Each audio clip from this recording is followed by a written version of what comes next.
Bonjour, alors je vous présente Maïva. Je viens de la rencontrer, je ne la connais pas.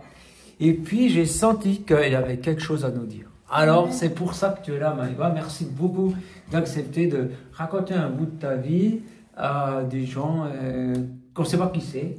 Mais je t'assure qu'il y a des gens vraiment extraordinaires qui regardent ça, bienveillants. Ils ne sont pas là en train de se dire qu'est-ce qu'elle dit, qu'est-ce que c'est vrai ou bien voilà. Donc on est dans un endroit, on a trouvé un endroit tranquille parce qu'on vient de finir le spectacle La Légende de Mi.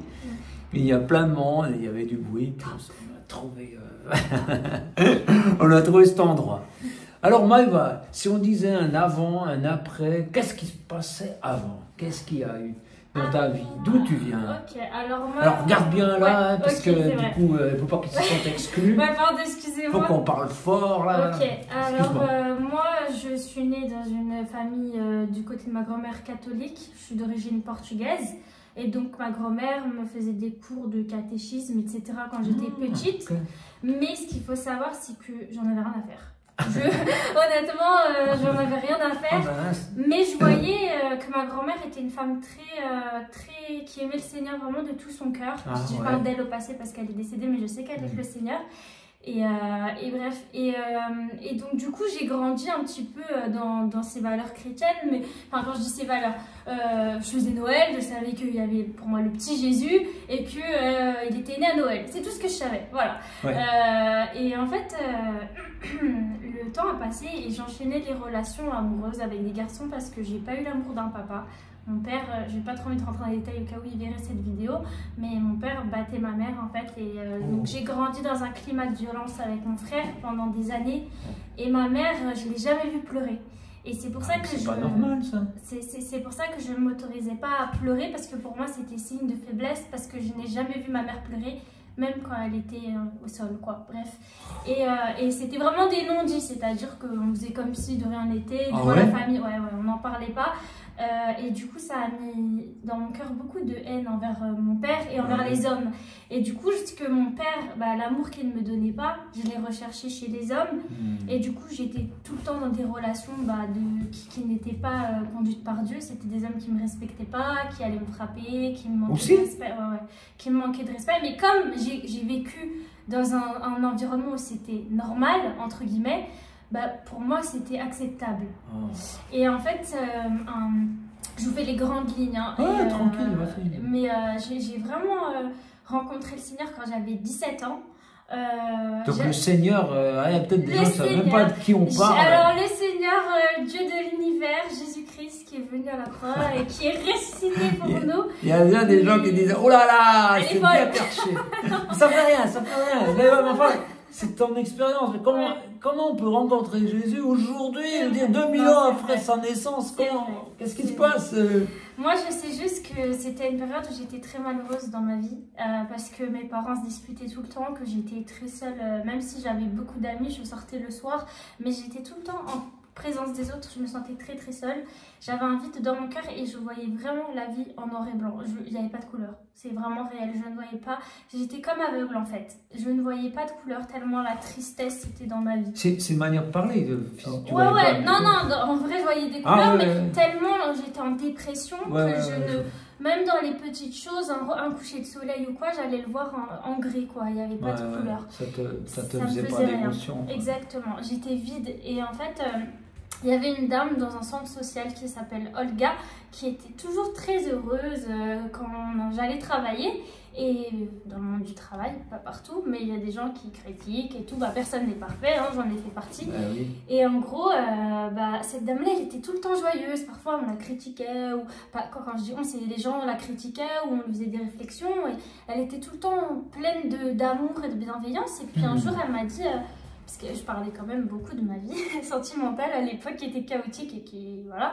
Et elle m'a dit, Maïva, est-ce que tu aimerais que je mette ton adresse mail sur une newsletter? J'ai comme ça, mon adresse mail, bizarre. Et je lui ai dit d'accord. Et elle me dit, ça sera des petits rappels, encouragements de Dieu. Je me dis, oh, qu'est-ce qu'elle me parle de Dieu? Moi, je le connais, Dieu, j'ai fait du caté et tout. Mais voilà quoi, je me dis, bon, elle est tellement gentille que je peux pas lui dire non. Et elle m'inscrit du coup sur mon mail. Et quand les mails arrivaient, ça allait dans les spams. Je lisais pas, franchement, pardon mon Dieu, mais je ne lisais pas. Et un jour, elle me dit, Maëva, est-ce que tu veux manger chez moi? Je dis, bah oui, maman Olga, j'ai appelé comme ça maman Olga, donc je vais chez elle. Et tu l'appelles maman Olga? Maman Olga, ouais. C'était vraiment pour moi comme une figure maternelle parce qu'elle était tellement bienveillante que... Ouais. Mais c'était naturel, hein.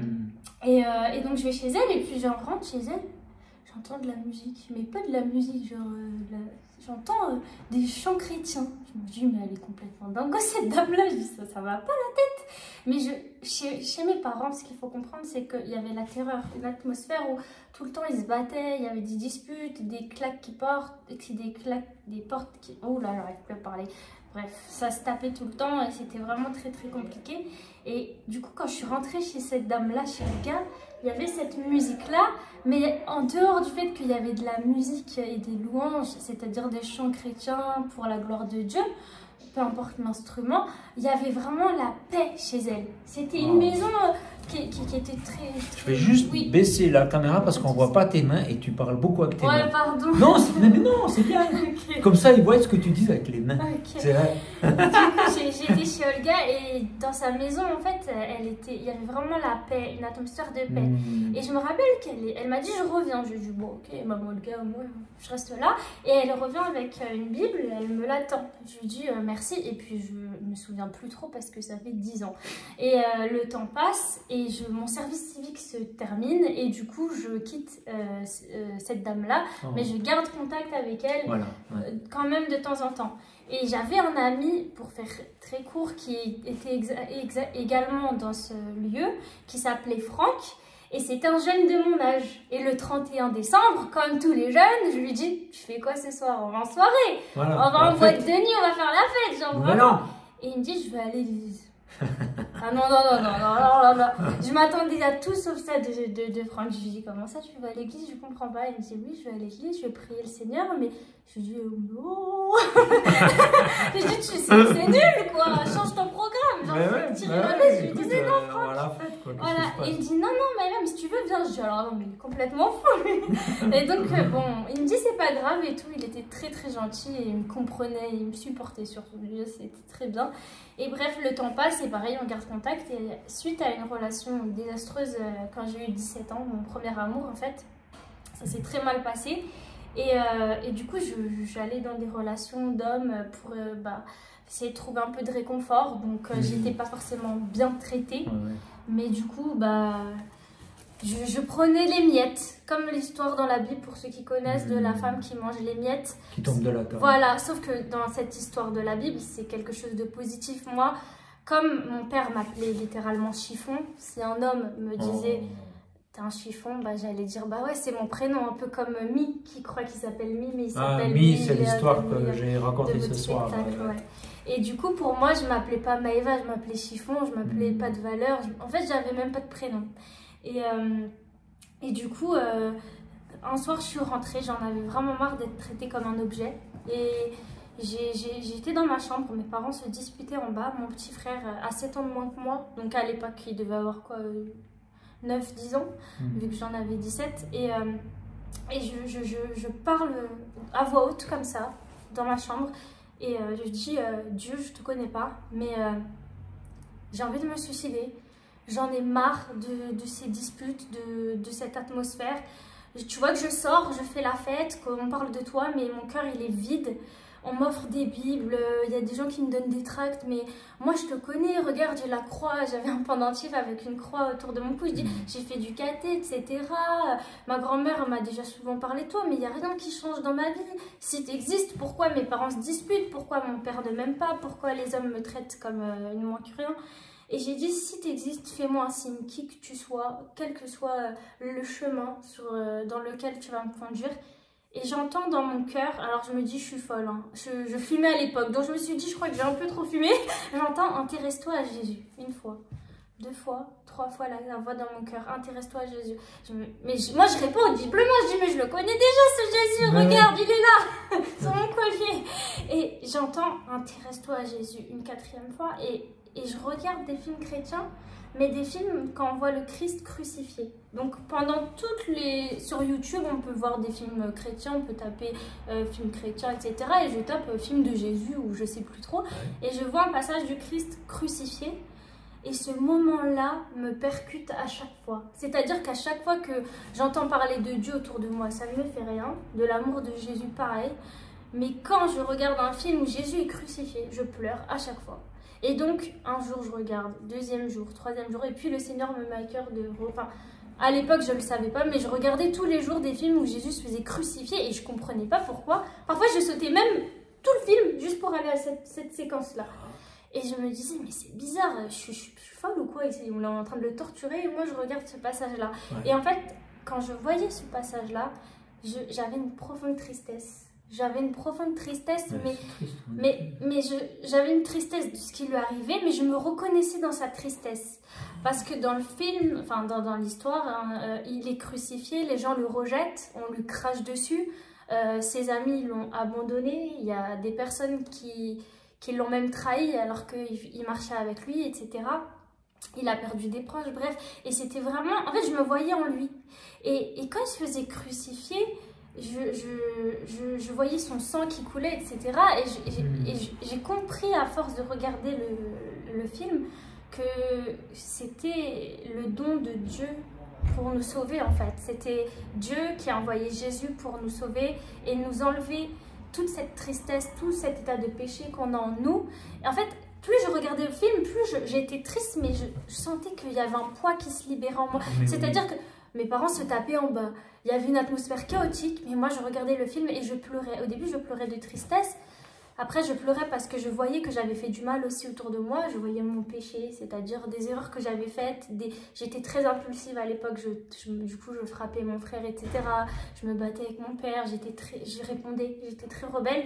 Et en fait, j'ai vu comme ma vie défiler. Mais c'était pas comme une condamnation. C'était plus... je suis allée à la croix, mon fils allait à la croix pour te pardonner toutes tes fautes et tu peux, même si ça va pas chez toi, être en paix. Et moi, j'avais jamais eu la paix dans mon cœur. Enfin, si je l'avais eu, c'était peut-être enfant avec mes grands-parents, mais je m'en souvenais pas, comme ils m'ont élevé une partie de ma jeunesse. Et donc, du coup, les jours passent et je commence à lire la Bible, je comprends rien, ça m'ennuie. Je lis les plans sur l'application Holy Bible, etc. Et puis au fur et à mesure, bah, je sens que je peux me confier. Et je trouve ça bizarre parce que j'ai jamais ressenti ça. Donc j'écris dans des carnets mes prières, je commence à changer, c'est-à-dire que dans mon répertoire de téléphone, je sais pas, j'avais peut-être 10 garçons à qui je parlais, et bah ça se réduit à 5, et puis un jour à 4, et puis un jour à 3, et puis un jour, bah, je me dis, mais j'en ai marre de me faire traiter comme il ne manque rien, en vrai j'ai de la valeur, mais j'ai compris que j'avais de la valeur qu'au travers du sacrifice de Jésus, au travers des films et de sa parole. Ça a mis du temps, et donc ça a été déjà... m'éloigner des mauvaises personnes et apprendre à m'aimer qui a fait la différence et savoir que j'avais fait des erreurs mais que je méritais pas, enfin personne mérite de se suicider, vraiment personne mérite de se tuer. Si quelqu'un s'en veut pour le mal qu'il a fait, Dieu pardonne tout le monde. Et comment on apprend à s'aimer? Je pense qu'on apprend à s'aimer quand on lâche prise et qu'on arrête de se voir au travers les yeux des autres et qu'on regarde à travers les yeux de Dieu. Et quand on ne connaît pas Dieu, eh ben, on ne peut apprendre qu'à s'aimer qu'en cherchant Dieu. Parce que Dieu est tellement amour que il vous a donné un prénom, il vous a donné une identité et il connaît votre histoire. Et quand vous vous regardez dans le miroir, bah, parfois vous ne voyez pas réellement qui vous êtes. Mais vous êtes vraiment des perles rares, des trésors, des bijoux. Et en fait, moi qui me voyais comme un chiffon, mais vraiment on m'appelait chiffon, vous imaginez, on nettoie la table avec... Et Dieu me disait, non, t'es pas un chiffon, t'es un diamant. Je disais, oh Seigneur, attends, on passe du chiffon au diamant là, c'est quoi ça? Et en fait, si, c'est réel, peu importe ce que les gens disent de nous, on a de la valeur. Et c'est en se rapprochant du Seigneur que on va réapprendre à s'aimer. Et donc, j'ai réappris à m'aimer. Et c'est pas facile, il faut arrêter de se dénigrer aussi. Oui. Il faut arrêter de se dire je suis moins que rien, il faut arrêter de se flageller, de se dire je suis moche, je suis grosse, je suis pas assez, de se comparer. Non, Chacun est unique et Seigneur, quelles sont mes qualités? Ça peut être bête, hein, Ouais. mais Seigneur, ok, tu dis que j'ai de la valeur dans ta parole, tu as du prix à mes yeux et je t'aime, mais moi je sais pas c'est quoi ma valeur, montre-moi. Et Dieu va vous montrer en fait là où vous avez de la valeur. Mais il vous aime tellement et j'ai fait plusieurs tentatives de suicide. Pendant cette période ou avant? Non, même après. Après cette période-là, j'ai vraiment marché 3 ans dans une connexion très intime avec le Seigneur. Donc, littéralement, j'étais amoureuse de Dieu. Enfin, j'étais vraiment... c'était toute ma vie. Je passais des soirées à parler avec Dieu. C'était vraiment mon ami, dans ma chambre. En fait, c'est comme si...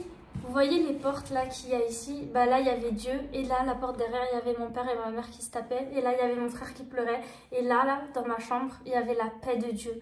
Et je voyais pas physiquement le Seigneur mais je sentais une paix et je me sentais protégée. Ça veut dire que les ténèbres ne pouvaient pas passer ma porte. Mon père avant il rentrait dans ma chambre et il me tapait là, il pouvait pas.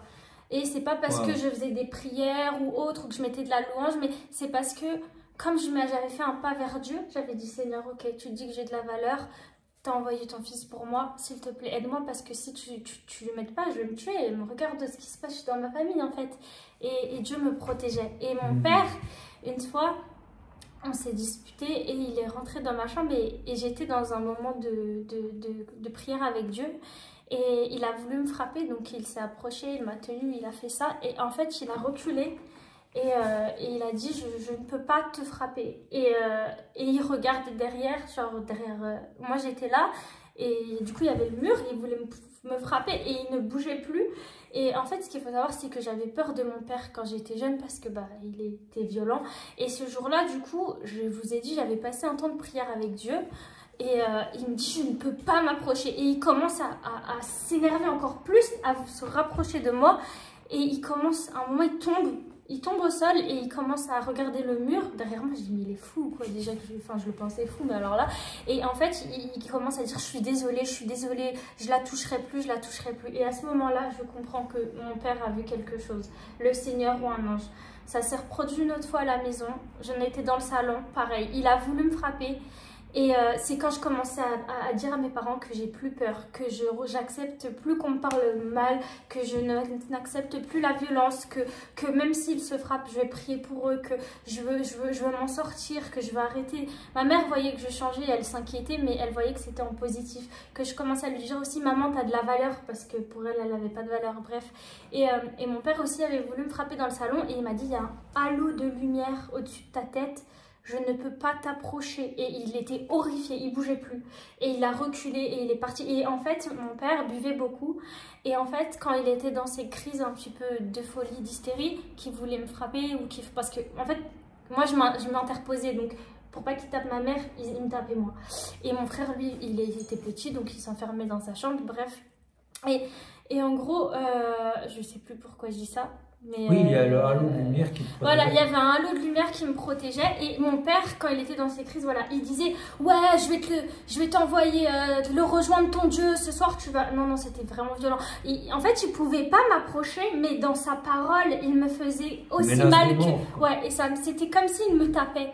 Alors que par ses paroles, ça faisait autant mal que des coups. Mais j'avais quand même la protection qu'il ne peut pas me toucher physiquement. Et j'entendais, ouais, tu vas le rejoindre ton Dieu ce soir, je vais te tuer et tout. Et il y avait ma mère qui essayait de le calmer, mais il ne pouvait pas s'approcher. Il était là, il voulait ouvrir ma porte, il ne pouvait pas. Et il pleurait. Et en fait, j'ai continué à prier pour lui, parce que mon père, je le détestais avant de rencontrer Jésus. Et un jour, il est venu dans ma chambre, il avait dessoulé, si je peux me permettre de dire ça, et vu qu'il buvait, il avait arrêté de... Enfin, il était plus ivre, et il se met à mes pieds, et il pleure, et il me demande pardon, il me dit, je suis désolée, je n'arrive pas à arrêter de boire, je ne contrôle pas mon comportement, je sais pas pourquoi je te fais ça, je sais pas pourquoi je fais ça à ta mère, j'ai besoin d'aide, je vois que tu as changé, etc. Et alors qu'il m'avait jamais considéré, mon père. Oui. Et moi, je le vois pleurer. Je vois un homme brisé. Je vois pas ce qu'il m'a fait, mais je vois vraiment, c'est pour ça que je vous dis, là, je le vois comme Dieu le voit. Je le vois avec de l'amour. Je le vois avec son histoire aussi à lui. Je le vois avec ses souffrances. Et je crois que je l'ai pris dans mes bras, ce qui était très rare, hein, vraiment. Et puis après, le temps a passé. Après, mon frère a donné sa vie à Dieu. Donc, il avait 11 ans. Ouais, il a donné sa vie à Dieu parce que mon frère, il a vu mon changement. Il a vu que je me battais plus avec mon père. Il a vu que je pensais différemment, que j'étais plus heureuse alors qu'on était toujours dans une atmosphère de chaos, en fait. Il me disait, mais comment c'est... Comme moi avec Olga, maman Olga, je disais, mais comment cette femme peut être heureuse alors que tout le monde l'insulte? Et ben, c'était pareil avec mon frère. Il disait, mais c'est toi, Maëva, ma soeur. Et en fait, je vous promets, il a donné sa vie au Seigneur. Il avait reçu le Saint-Esprit, donc quand il a donné sa vie à Dieu. C'est passé dans ta chambre? Non, c'était dans sa chambre à lui. Mais il est venu me voir, il m'a dit, Maëva, j'ai donné ma vie à Dieu, et il s'est mis à parler dans des langues que l'on ne connaissait pas. Quoi? Ouais. Non, alors là, les gens, ils vont couper, ils vont dire, c'est quoi ça? Non, je vous promets. En fait, le Saint-Esprit est tombé sur lui et il parlait, en fait. Il parlait dans des langues nouvelles, et c'est ce que les apôtres ont vécu quand ils étaient dans la chambre haute. Et moi, j'avais reçu ça aussi dans ma chambre quelques mois plus tôt, mais... C'est quelqu'un qui t'a dit qu'il fallait faire ça? Pas du tout. Moi, à l'époque, il n'y avait pas Instagram, il n'y avait pas les trucs YouTube, il n'y avait pas... Donc pour moi, si je me reverrais il y a 10 ans, je me serais dit, il faut que tu ailles à l'église. Si tu veux rencontrer le Seigneur dans un bâtiment, il faut que tu parles à un prêtre ou un pasteur ou à quelqu'un qui a une autorité spirituelle. Mais non, c'était dans ma chambre et mon frère a vécu la même chose. Et à 11 ans, il venait et il me parlait de Dieu, mais avec une telle sagesse. Franchement, donc mes parents, ils nous regardent en mode, mais qu'est-ce qui s'est passé? T'as contaminé ton frère, quoi. Enfin, et donc ça se passait bien.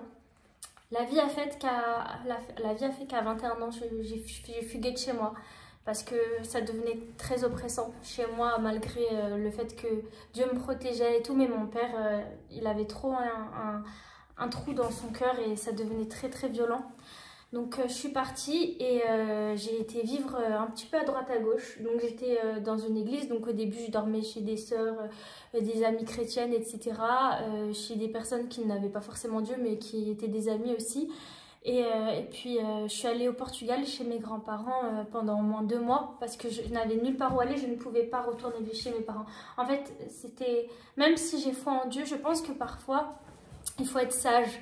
Ça ne veut pas dire qu'on doit s'éloigner de nos proches, mais si on se sent en danger et qu'on a prié et que En fait, je vous ai dit qu'à un moment, je sentais que le Seigneur me protégeait, il y avait un halo de lumière, etc., que mon père avait vu Dieu, mais à un moment, les ténèbres, ils commençaient même à rentrer dans ma chambre. Ça veut dire que je commençais vraiment à avoir l'impression que ça prenait toute la maison, que le fait que moi et mon frère on ait donné notre vie à Dieu, du coup il y a encore plus de cris, de problèmes, etc. Ouais.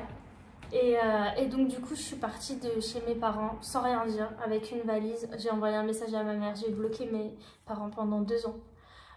2 ans? Ouais, sans nouvelles, rien du tout, juste à ma mère pour qu'elle m'aide à pas dormir dehors. Mon frère, je l'ai un petit peu abandonné, je m'en voulais beaucoup pour ça. Et après, j'ai dû rentrer du Portugal. Et à l'époque, j'étais fiancée avec un chrétien. Et en fait, j'ai vécu chez lui parce que j'avais nulle part où aller et que lui, il avait un appartement. Et malheureusement... même quand on est chrétien, on n'est pas parfait. Parfois, on n'a pas soigné nos blessures et on peut reproduire des schémas qu'on a vécu aussi. Et donc, nous deux, on était violents l'un envers l'autre. Et pour le coup, ça a très mal fini. J'ai pas trop envie de passer sur là. Donc, on a rompu les fiançailles. J'ai quitté son appartement et en fait, je me suis retrouvée dans l'hôtel du 115. C'est quoi? C'est quand on est à la rue, on appelle un numéro et le 115 et on dit que je suis à la rue, je sais pas où dormir et ils nous mettent dans des hôtels d'urgence. Ça existe en France? Ouais, ça existe. Ouais. Oh, je savais pas. Si. Et donc du coup, j'ai été mise dans un hôtel d'urgence. Parfois, c'est des hébergements d'urgence aussi, ils appellent ça comme ça. Il y avait plein de personnes, il y avait plein de chambres comme ça, des petites chambres et les toilettes étaient dans le couloir. Et puis il y avait une petite cuisine commune en bas et c'était toutes des personnes qui avaient des problèmes de vie, qui ne pouvaient pas vivre dans leur propre chez eux. Et sauf que il y avait du proxénétisme dans cet endroit. En fait, le soir, ça toquait à toutes les portes. Parce qu'il y a des personnes qui malheureusement, c'est pas des personnes, c'est vraiment, comment dire, vous pouvez l'appeler comme vous voulez, mais pour moi, je dirais c'est l'ennemi qui s'amuse à faire du mal et détruire des vies qui sont déjà détruites. Et du coup, il y a des gens qui tapaient à ma porte pour du proxénétisme. Donc moi, je suis partie. Ils voulaient que tu couches avec des gars? En fait, c'était oui, des gars qui toquaient à ma porte avec des billets pour que je couchais avec eux. En échange, ils me payaient. Moi, je disais non, mais il y avait des dames dans cet hébergement qui, pour survivre, parce qu'elles avaient des enfants, le faisaient. Et voilà, je veux pas trop avoir de problème, donc je dirais pas l'endroit et tout, mais les gens de cette ville le savaient. Les responsables de la ville le savaient et en fait c'était devenu normal. Et ces dames-là, elles n'avaient pas le choix, elles ne pouvaient pas manger. Parfois elles étaient 10, elles se partageaient un bout de pain comme ça, enfin bref. Et donc, en France là? En France, ouais. Et donc je suis partie de cet hôtel d'urgence et là j'avais plus de solution. Alors j'ai une ancienne amie à moi qui m'a dit écoute Maëva, j'ai mon meilleur ami, son grand-père. Il a un appartement qui est abandonné parce qu'il n'a pas payé. Les huissiers sont censés venir depuis des années. Je sais pas s'il y a encore l'eau et l'électricité. Par contre, c'est un squat. C'est super sale. Les meubles, ils sont pourris. Il y a des comment ça s'appelle, des colombes partout. Non, pas trop des colombes, des pigeons. Ouais, il y a des pigeons partout. Ouais.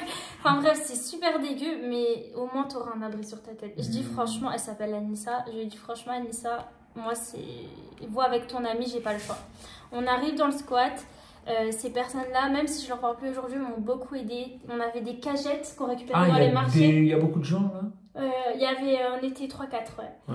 Et donc ils ont vu ma situation et ils vivaient chez leurs parents, ils pouvaient pas m'accueillir.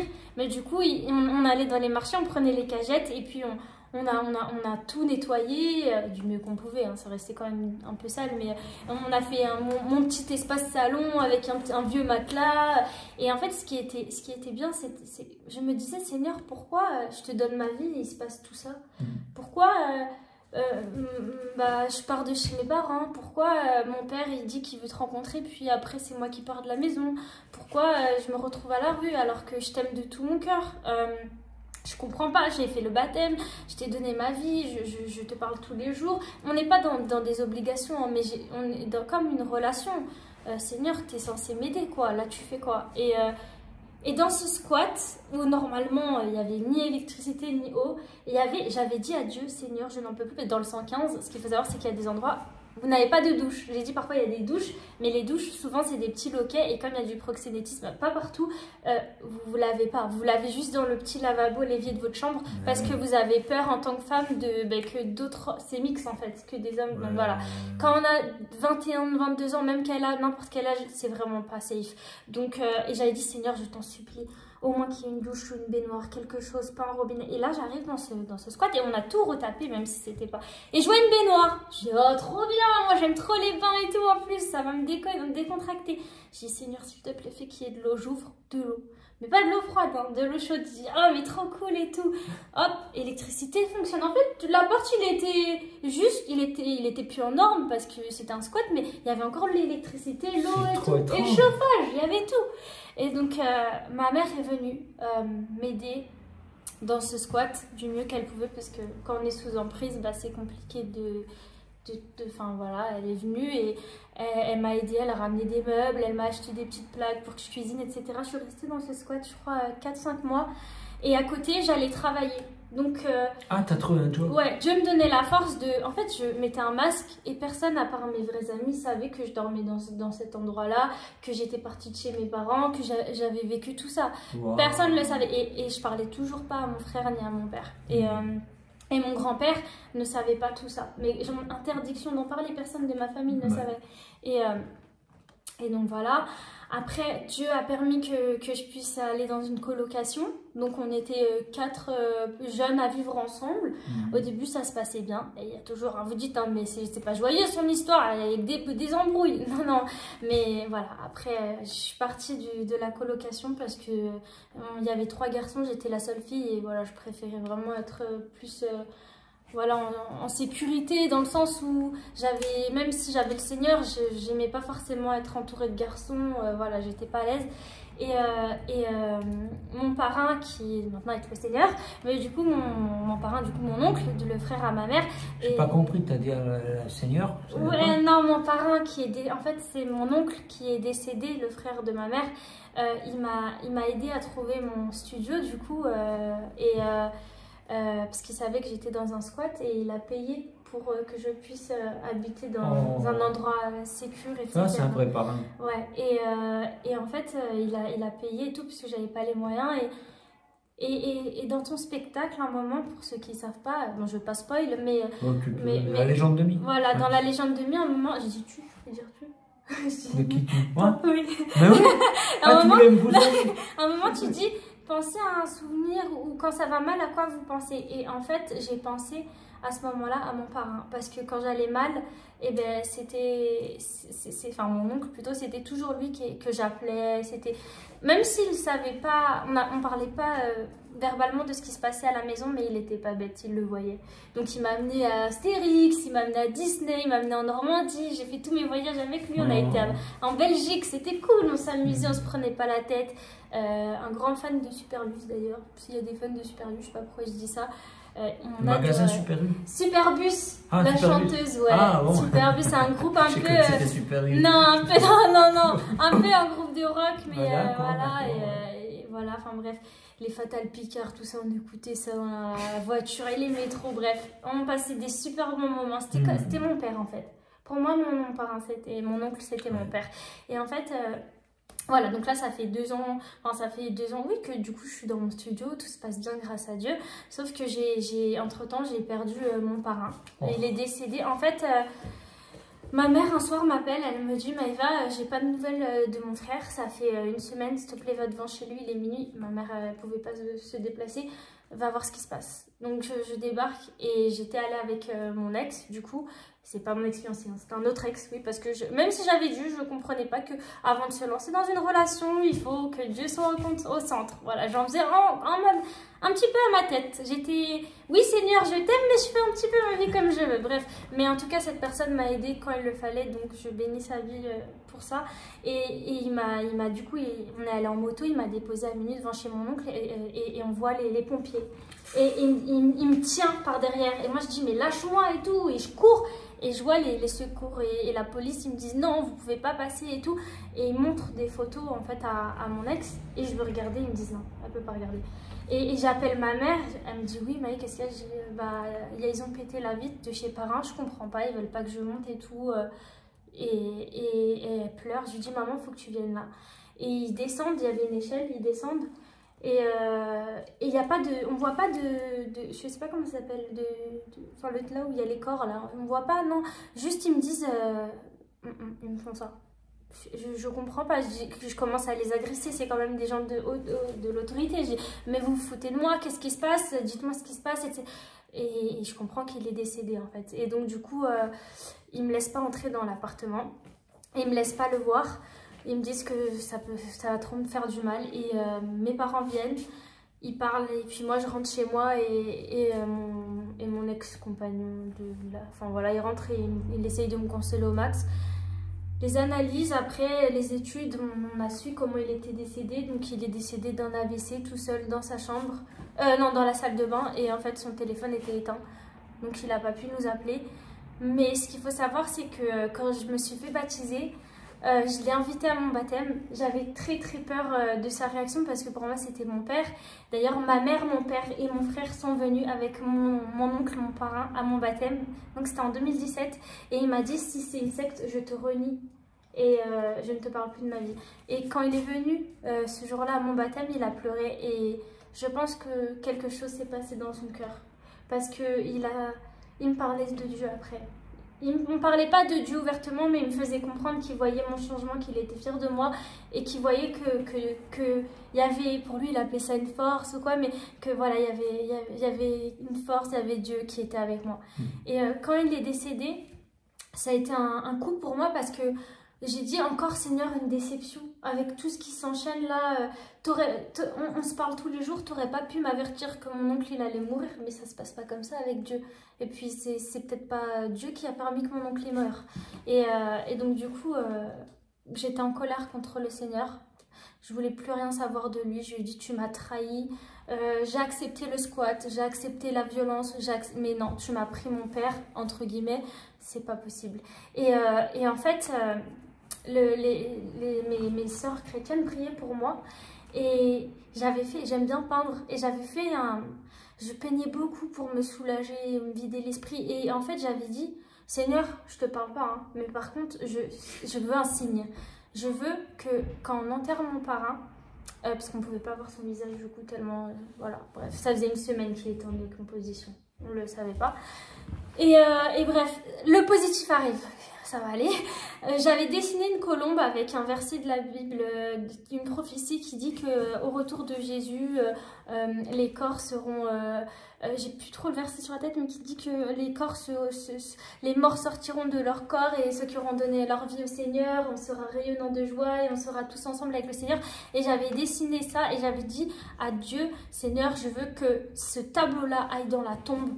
Pas sur la tombe, dans la tombe avec mon oncle, en signe de foi que tu l'as sauvé, parce qu'il a été pris, ça m'a brisé le cœur, mais je veux, si vraiment tu l'as sauvé, si vraiment tu es avec lui, montre-moi un signe. Et ils l'ont enterré avec... ils voulaient pas, hein, les messieurs qui, je sais pas comment ça s'appelle, désolé, qui sont là à l'enterrement, ils voulaient pas mettre mon tableau, mais le Seigneur a permis que le tableau soit enterré, soit enterré avec mon oncle. Et j'ai perdu ma grand-mère 6 mois après, du coup la mère de mon oncle, parce que elle avait Alzheimer et je pense qu'on ne lui a pas dit que mon oncle était mort, mais je pense qu'elle le sentait. Pareil, j'ai dit au Seigneur, ok, mamie, elle croyait en toi, et mamie c'était une femme incroyable. Et ma mère a voulu que ma grand-mère soit enterrée sur la même place que mon parrain. Et j'ai dit, ok, une fois Seigneur, j'ai pu mettre un cadre, deuxième fois je vais mettre un cadre pour ma mamie. Et pareil, j'ai pu mettre un cadre avec aussi une prophétie par rapport à ma mamie. Et j'ai fait des rêves des jours après où je voyais vraiment une grande lumière blanche avec mon parrain et ma mamie. Et que ce soit vrai ou pas, en tout cas j'avais la paix et Dieu me consolait et il me faisait comprendre que j'étais pas seule et qu'il comprenait ma tristesse et que Jésus aussi avait perdu des proches.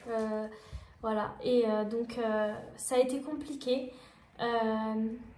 J'ai commencé à me réfugier dans la drogue, du coup, même si j'avais donné ma vie à Dieu quand j'avais 17 ans, mais j'étais tellement triste que j'ai commencé à...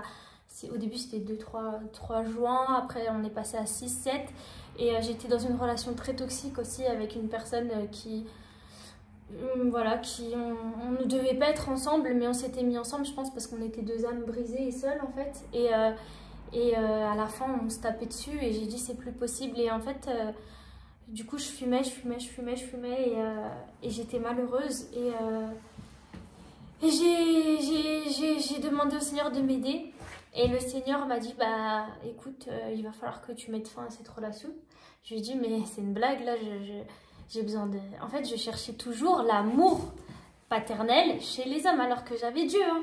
Mais comme j'en voulais à Dieu, j'avais pas fait la paix avec Dieu, parce que pour moi, c'était à cause de Dieu que mon parrain était mort et que j'avais vécu à la rue et tout, que je comprenais pas son parcours pour ma vie. Et donc, j'ai réussi, après... 6 mois de lutte intense du Seigneur qui me disait tout le temps, mets fin à cette relation, arrêtez de vous entretuer, vraiment, en plus il n'est pas sauvé, tu es en train de le détruire, il te détruit, c'est pas bien, vous vous faites du mal. Enfin, je pense que Dieu parle à chacun comme il veut, mais en tout cas pour ma part, je ne devais pas être avec lui. Pas parce qu'il n'était pas croyant ou autre, hein, mais c'est parce qu'on était 2 âmes détruites et on se faisait... Lui, il avait eu une enfance compliquée, j'avais une enfance compliquée. Bah, du coup, 2 âmes cassées, bah, elles se détruisent. Et c'est parce que Dieu voulait. Et donc, j'ai réussi à mettre fin, grâce à Dieu, à cette relation. Et après, ça a été le néant. Pendant quelques mois, bah, la solitude. Et donc réapprendre à parler à Dieu, réapprendre à remettre Dieu en première place. Et voilà, et après, bah, Dieu, petit à petit, j'ai réappris à passer du temps avec Dieu. Bah, j'avais plus rien, on perd tout. Bah, je perds tout, bah, je me remets à Dieu. Hein. Donc, mais il faut le faire passer en premier. Mais dans le sens, j'avais plus d'options en fait. Et donc Dieu m'a aussi aidé à arrêter de fumer, parce que j'avais voulu faire des crises où je voulais sauter de la fenêtre. J'appelais des sœurs, elles me disaient non Maïva, tu peux pas, on t'a connu très proche du Seigneur, le Seigneur veut pas que tu te tues. Et j'ai fait en fait une overdose, parce que je mélangeais des antidépresseurs avec de la drogue. Et donc c'est pas de la fumette là, ça, ouais. C'est autre chose. Hein. Ouais. Et du coup j'ai fait une overdose et malgré ça, après, j'ai continué ma vie, mais je revenais à Dieu, mais je continuais quand même un petit peu à faire ma vie comme je voulais. Et là, trou noir, pendant 10 heures, je sais pas ce qui s'est passé. Je vois les pompiers qui débarquent dans ma chambre. Je sais pas comment ils sont montés parce que de mon studio, à part le balcon. Bref, et je sais qu'avant, j'avais appelé apparemment des proches, tous mes amis, toute ma famille et tout pour leur dire je vais mourir, je vais mourir, je vais mourir. Crise de panique. Et les pompiers, je vois une grosse lampe comme ça sur ma tête. Je dis, mais qu'est-ce qui se passe? Enfin, c'est encore un cauchemar, quoi. Et ils me disent, non, vous êtes, pendant 10 heures, vous étiez pas là. Je dis, comment ça, j'étais pas là? Bah, vous étiez morte cliniquement pendant 10 heures. Je dis, mais c'est pas possible, en fait, je comprends pas. Et oui, pendant 10 heures, madame, vous étiez inconsciente. Votre pouls ne battait plus. Et en fait, ce qu'il faut savoir, c'est que pendant quand je suis revenue, ils m'ont mis à l'hôpital, du coup. Quand j'étais à l'hôpital, ils m'ont demandé quelle date on était. J'ai dit, bon, on est en janvier. Ils m'ont dit, madame, on est en mai. Bah ouais, parce que la drogue, bah, ça détruit les neurones, l'overdose, les chocs émotionnels, tout ça, j'ai été à l'ouest. Et la mémoire m'est revenue après. Et je me suis rappelé que quand j'étais allée, comme ils peuvent appeler ça, quand j'étais inconsciente pendant 10 heures, j'ai vu 2 portes. Que ce soit un rêve ou pas, j'ai vu 2 portes dans le ciel, 2 grandes portes. Mais vous voyez, ces portes-là, c'est ça fois 1000. Hein. Et 2 grandes portes, d'ailleurs, c'est bizarre qu'on soit au milieu de portes, bref. Oui, c'est seul endroit qu'on a trouvé tranquille. Et j'ai vu 2 grandes portes. Et là, vous en voyez 2. Et le Seigneur m'a dit, tu choisis, droite ou gauche. Par contre, tu n'auras pas de 3e fois. Parce que j'avais déjà essayé de me suicider 2 fois. Et je me vois prendre un chemin. Et puis, je me réveille. Et au lieu d'être... Tu as choisi une porte, mais tu ne savais pas quelle était voilà. la bonne. Non, en fait, je sais même pas quel endroit je prenais. Hein. Je sais, okay. C'était... Il n'y avait pas... Par exemple, c'était pas une porte où on voyait ce qu'il y avait derrière. C'était juste une porte ouverte avec plein de lumière, les 2. Et puis, tu choisis. Et le Seigneur, je sais que c'était le Seigneur parce qu'il y avait une belle robe blanche et sa paix, je voyais pas de visage, mais je sentais que c'était lui.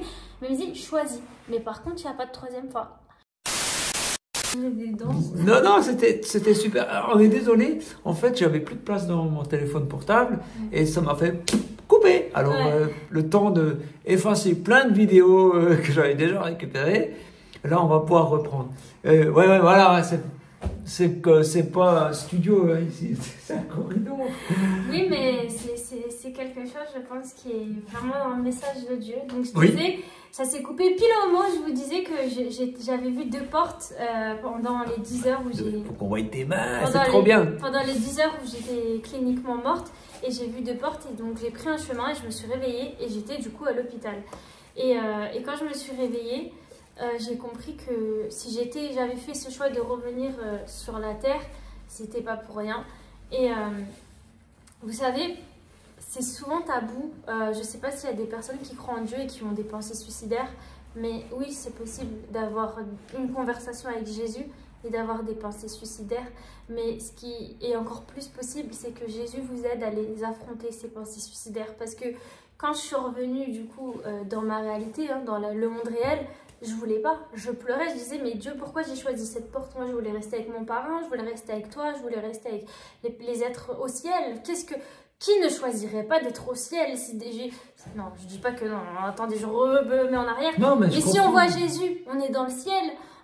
L'ambiance est tellement incroyable, c'est tellement beau que pour revenir sur terre, c'est un choix d'âme et qu'il y a quelque chose à faire. Donc je suis revenue sur terre et j'ai encore accusé Dieu et c'est tellement triste parce que on accuse Dieu alors qu'il nous sauve, il nous aide, il nous fait du bien.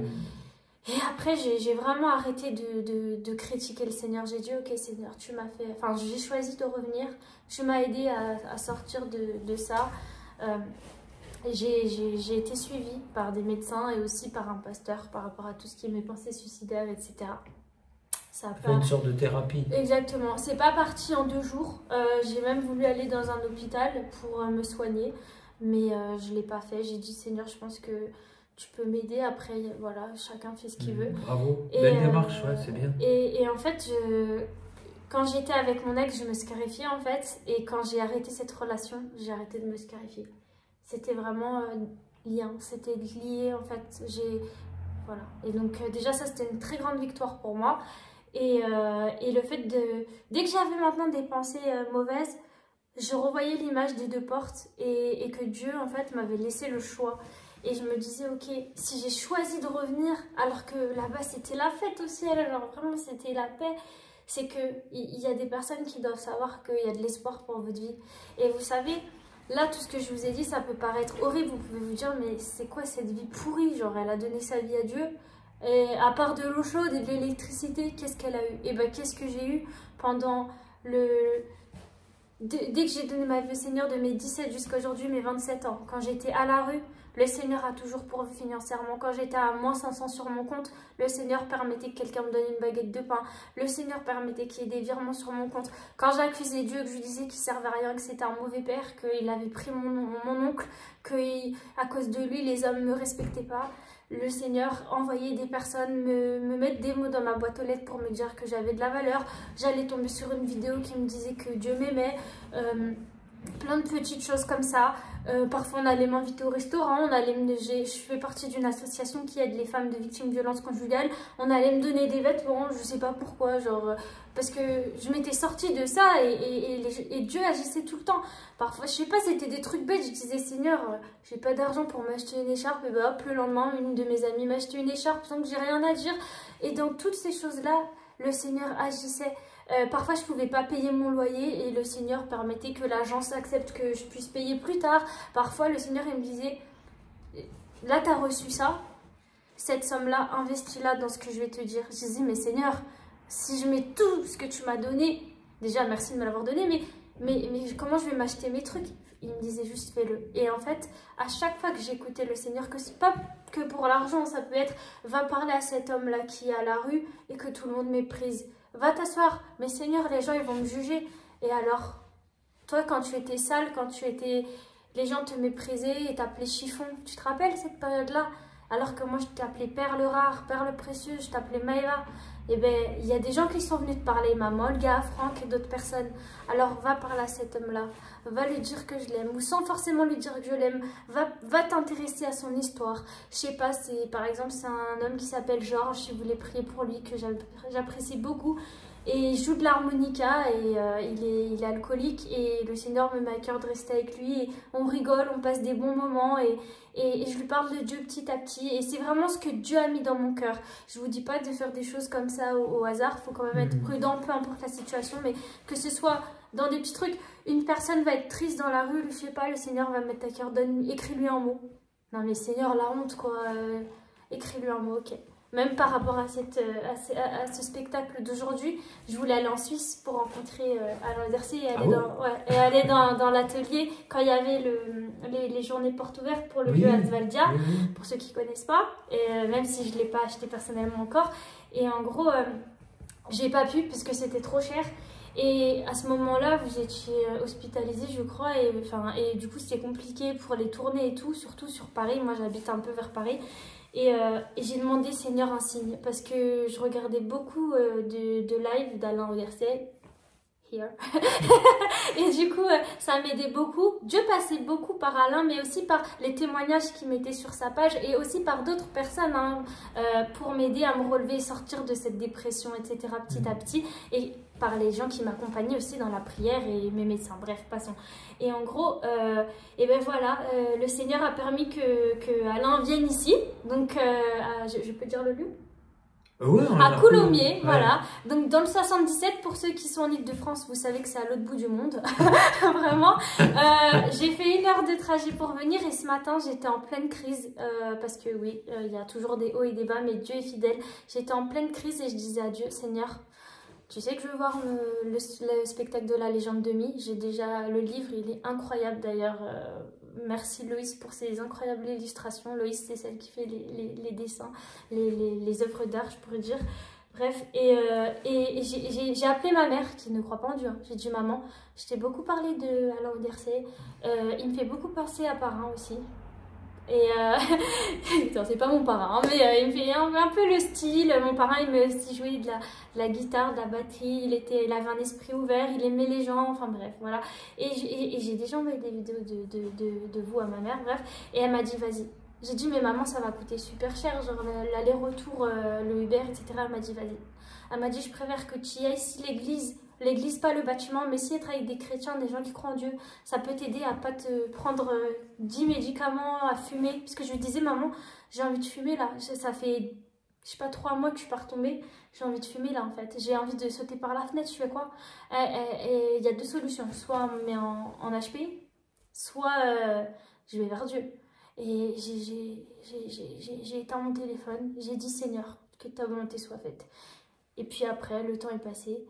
Et là, la joie de Dieu sur ma tête qui descend, on sait pas pourquoi, je me prépare et tout. Bon, j'étais mieux apprêtée du coup parce que j'ai pleuré pendant tout le spectacle, c'était trop beau. Mais du coup, ouais, et je me suis apprêtée, j'étais en joie et le Seigneur m'a vraiment mis à cœur de venir. Et je suis venue et je regrette pas parce que bah aujourd'hui, je peux vous dire qu'il y a de l'espoir et que Dieu m'a jamais abandonnée. Et même quand on se dit mais c'est injuste tout ce que je traverse alors que j'ai donné ma vie à Dieu, mais Dieu déjà, tu sais, l'amour de Dieu ne s'achète pas par les œuvres, c'est ton cœur qui regarde.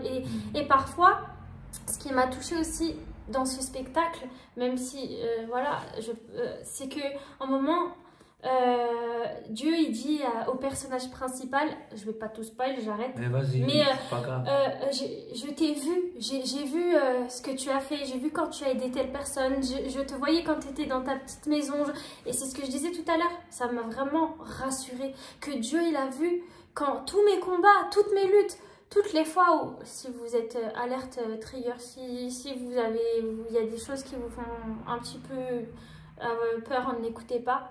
Mais en tout cas, quand je voulais me tuer, etc., et que je prenais des chaises de jardin, de cuisine pour m'étouffer, des chaises de camping, le Seigneur était là. Quand je me prenais des serviettes et que je me les entourais autour de la tête, le Seigneur était là.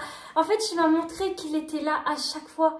Et à chaque fois qu'il me disait fais ça, fais ça, fais ça, fais ça, que ce soit financièrement, que ce soit d'aider quelqu'un, que ce soit d'appeler ma mère, que ce soit de dire à mon père que je l'aime, que ce soit de m'excuser auprès de mon frère, que peu importe, et ben il y avait toujours un retour positif. Et je le faisais pas pour avoir quelque chose, mais je le faisais parce que je sentais que je devais le faire. Et voilà, donc chaque jour est un combat, mais avec le Seigneur, on s'en sort toujours. Et vous savez, les gens qui vous méprisent, et parfois nous-mêmes on se méprise, mais quand on regarde aux yeux de Dieu et qu'on réapprend à s'aimer, parce que parfois on a appris à s'aimer au début de notre rencontre avec Jésus, on est tout content, puis les épreuves arrivent, on a des dettes, c'est compliqué, Dieu nous met à cœur de faire des choses, mais on ne sait pas où en fait il y a 2 portes devant nous, il nous dit mais choisis, tu veux faire mon plan, ok, et ben lâche prise. Mais Seigneur, si je lâche prise, je peux tout perdre. Mais est-ce que tu as la foi? Est-ce que tu as la foi? Est-ce que je suis vraiment ton père? Parce que si je suis ton ami, si je suis ton époux, si je suis ton pourvoyeur, tu dois me faire confiance. Choisis cette porte. Fais-moi confiance. Je t'abandonnerai pas. Et quand on n'a rien, les amis, quand on vit, on marche sur des œufs tout le temps, c'est horrible. Mais je vous promets que Dieu ne déçoit jamais. Dieu est toujours fidèle. Et je le vis tous les jours, tous les jours, tous les jours. Dieu me met à cœur de faire quelque chose. Même, je sais pas, une petite peinture, un truc, rien du tout, un mot, nanani. Et ben, il y a un retour. Juste dire à quelqu'un, t'es une belle personne, t'as une belle âme. Il faut pas que tu te vois au travers de tes erreurs du passé.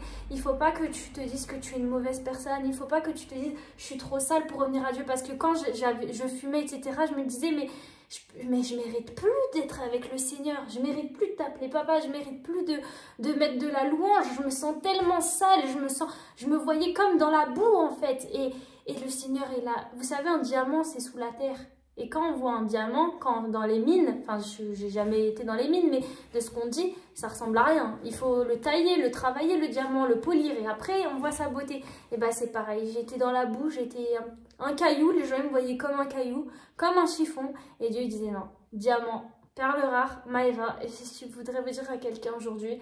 Donc voilà, tu es aimé de Dieu, et la vie avec Dieu c'est des hauts et des bas, mais tout ce que tu vis, il y a une raison, et même dans le plus compliqué, tu ne manqueras de rien. Dieu le dit, je suis ton père et tu ne manqueras de rien. Si ta mère et ton père t'ont délaissé, si tu es orphelin, moi je serai ton père. Et je vous promets que Dieu a toujours été mon père. Et vous savez, des parents, j'ai pas d'enfants, mais moi je suis fille du coup de mes parents.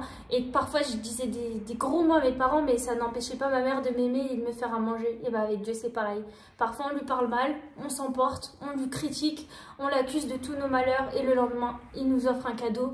Et parfois on n'est même pas reconnaissant, ou on se dit ouais, à quoi bon. Mais il faut continuer de s'accrocher et la vie n'en sera que plus belle. Donc voilà. J'espère que c'est un peu plus positif. En tout cas, je suis contente parce qu'il y a encore 3 mois, j'étais dans mon lit, je pensais qu'à mourir. Je me disais pourquoi j'ai choisi cette porte-là, alors que j'avais choisi cette porte-là. Et je pense que Dieu voilà, voudrait dire à quelqu'un, choisis le bon chemin. Il y a 2 chemins qui s'offrent à toi, la perdition ou la vie avec moi. Choisis le bon chemin. Si tu choisis la porte qui est avec moi, ça sera pas facile tous les jours, mais je vais me manifester dans ta vie et tu ne manqueras jamais de rien. Et tu vas... en fait, c'est dans les pires difficultés que tu rencontreras tu vas me rencontrer en fait. Parce qu'en fait, quand on parle de Dieu, mais parce que moi j'avais des réseaux sociaux, je parlais de Dieu, mais j'avais jamais vraiment eu de réelle, comment dire, conversation avec mon Dieu. J'avais jamais vécu un vrai miracle.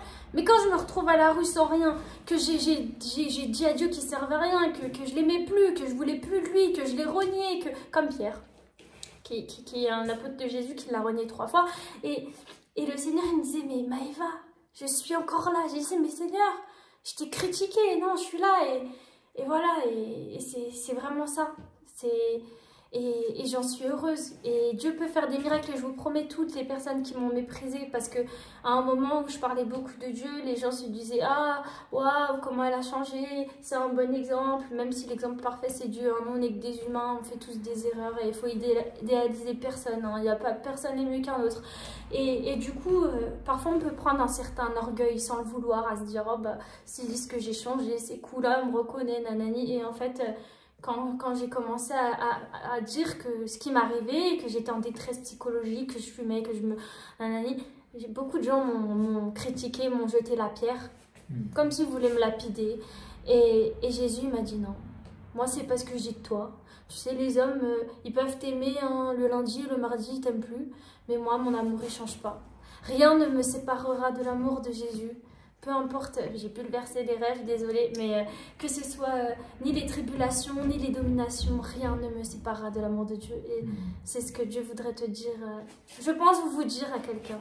Rien ne te séparera de Dieu. Ni la pauvreté, ni les problèmes de santé, ni les critiques des gens, ni tes propres insécurités, ni je sais pas moi, tes mauvaises habitudes, ton péché, rien ne te séparera de Dieu.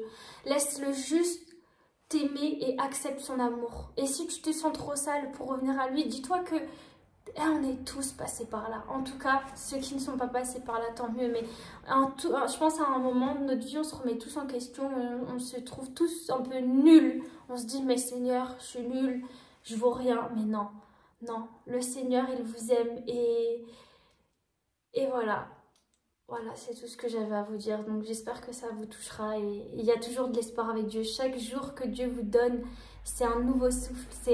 Ses bontés se renouvellent chaque matin. C'est vraiment ça. Chaque matin, c'est une opportunité. Même si vous êtes triste et vous voulez parler à personne et vous êtes dans votre lit, d'être heureux, de dire, ok Seigneur, là je suis triste, j'ai envie de parler à personne, comme j'ai fait ce matin. Mais Dieu m'a amené ici et il m'a enlevé un poids de mon cœur pendant ce spectacle. Et peut-être que vous enlèverez un poids de votre cœur au travers de quelqu'un, ou peut-être au travers de cette vidéo, au travers de, je sais pas, d'un film de Jésus, ou de sa parole tout simplement, où Jésus va venir vous parler, mais c'est possible. Il l'a fait avec moi et il le fera avec vous. Donc voilà, soyez bénis et merci Alain. Oh, t'es chou. Est-ce que je peux prier pour toi? Oui, bien sûr. Seigneur, je te remets Maëva. Merci parce qu'elle nous a fait un cadeau de raconter sa vie. C'est pas facile, c'est pas forcément ce qu'on aimerait que les gens sachent de nous, mais merci parce que c'est un cadeau, parce que des gens se reconnaissent. Si tous les gens se reconnaissent, puissent rentrer dans ton amour. Et j'aime aussi te prier pour elle, qu'elle puisse vraiment rentrer dans une stabilité. Je te prie, et les gens qui priaient Dieu, priez aussi pour elle. Seigneur, que tu l'entoures encore plus. Tu l'aides à rentrer dans un endroit calme, paisible, où il n'y a plus des hauts, des bas, mais qu'il puisse savoir simplement monter doucement, toujours plus près de toi. Bénis cette jeune fille, Seigneur, bénis-la, entoure-la de ta présence encore plus. Et merci, Seigneur, pour cette belle personne. Amen. Merci. Au revoir.